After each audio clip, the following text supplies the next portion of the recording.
30 বছর হয়ে গেছে, 40 বছর, কত নামাজ কাজা হয়েছে, কত গুনাহ করেছি মালিক। মালিক তোমার হুকুম ছাড়া, তোমার হুকুমের বাহিরে কত কাজ করেছি। তুমি খাবার দিয়েছো, শ্বাস নিঃশ্বাস দিয়েছো, তুমি আমার ঘুমের ব্যবস্থা করেছো, সম্পদ দিয়েছো, সন্তান দিয়েছো। রব গুনাহের কারণে শ্বাসটা বন্ধ করে দাও নাই, রব গুনাহের কারণে ঘুমটা তুমি শেষ করে দাও নাই, রব গুনাহের কারণে তুমি খাবার বন্ধ করে দাও নাই। রব তোমার কাছে গুনাহ করে ফেলেছি, কাঁদতে হবে, আল্লাহর কাছে মাফ চাইতে হবে। আল্লাহ বলেন এভাবে যদি মাফ চাইতে পারো তোমাকে সমৃদ্ধ সুখী এক জীবন দিব। বলে দুনিয়ার জীবনেও কয় অনেক টাকা দিবেন নাকি? বলে টাকা দেওয়া শর্ত না, আল্লাহ পাক সম্পদ যাই দিবেন এর মধ্যে শান্তি দিয়ে দিবেন।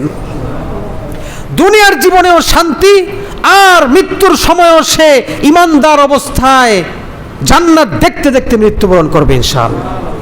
কিন্তু ইস্তেগফার করতে হবে, সঠিকভাবে মাফ চেয়ে তওবা করে ফিরে আসতে হবে, সমস্ত গুনাহ বর্জন করতে হবে। আল্লাহ পাক এমন লোককে খুব পছন্দ করেন যে নাকি ইস্তেগফার করে ফিরে আসে, আল্লাহর কাছে মাফ চেয়ে অন্যায় কাজ থেকে ফিরে আসে, তাকে খুব বেশি ভালোবাসেন, খুব খুশি হন তার প্রতি।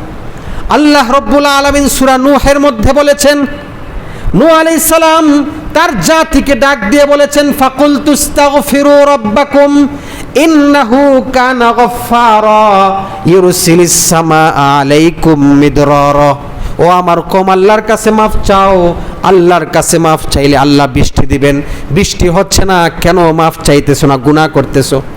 মাফ চেয়ে ফিরে আসো, ইমানদার হও, ফিরে আসো, আল্লাহ বৃষ্টি দিবেন। ওয়ায়ুমদিদকুম বিআমওয়ালি ওয়া বানিন, সন্তান দিবেন, সম্পদ দিবেন।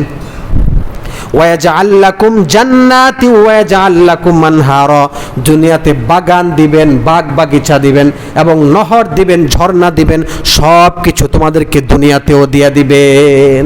সুবহানাল্লাহ। তাহলে আল্লাহর কাছে মাফ চাইতে হলে, মাফ চাইলে দুনিয়ার পেরেশানিও আল্লাহ দূর করে দিবেন, দুনিয়ার সমস্যাও দূর করে দিবেন। আমার ভাইরা, এর জন্য আল্লাহর কাছে মাফ চান, ফিরে আসেন, ফজর নামাজ থেকে শুরু করেন।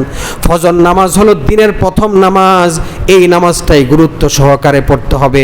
এই নামাজ যদি কেউ পড়তে পারে সে খাঁটি ইমানদার হতে পারবে। ফজর নামাজ যে জামাতে আসতে পারে না, সাহাবায়ে কেরামের যুগে সাহাবায়ে কেরাম যেই ব্যক্তি ফজরের নামাজে আসতো না তার ব্যাপারে মুনাফিকের সন্দেহ করতেন। এজন্য ভাইরা আমার, এশার নামাজ, ফজরের নামাজ যদি কেউ জামাতের সাথে পড়ে, হাদিসে পাকের মধ্যে এসেছে সারা রাত নফল ইবাদতে সব সে পেয়ে যাবে। এজন্য ভাই তওবা করেন। সাহাবায়ে কেরাম তওবা করেছিলেন কিভাবে? গামিদি বংশের এক নারী, সাহাবিয়া নারী, ভুলক্রমে জিনা হয়ে গিয়েছিল, বেবিচার হয়ে গেছে, অন্যায় হয়ে গেছে। রসুলের কাছে আসছে, ইয়া রাসূলুল্লাহ, আমি তো জিনা করে ফেলেছি, আমি তো অপরাধ করে ফেলেছি। রসুল কথা বলার সাথে সাথে, এই কথা বলার সাথে সাথে বাম দিকে মুখ ফিরিয়ে নিলেন, আবার বাম দিকে আসলো, এসে বলছে, ইয়া রাসূলুল্লাহ, জিনা করে ফেলেছি। রসুল আবার ডান দিকে মুখ ফিরিয়ে নিয়েছেন, আবার ডান দিকে এসে বলছে, ইয়া রাসূলুল্লাহ, জিনা করে ফেলেছি। আবার রসুল বাম দিকে মুখ ফিরিয়ে নিয়েছেন, আবার বাম দিকে এসে আবার চতুর্থবারের মতো বলছে, ইয়া রাসূলুল্লাহ, ব্যভিচার করেছি। রসুল বলছেন, সত্যি করেছো নাকি? বলছে, ইয়া রাসূলুল্লাহ, করেছি, কিন্তু অনুতপ্ত।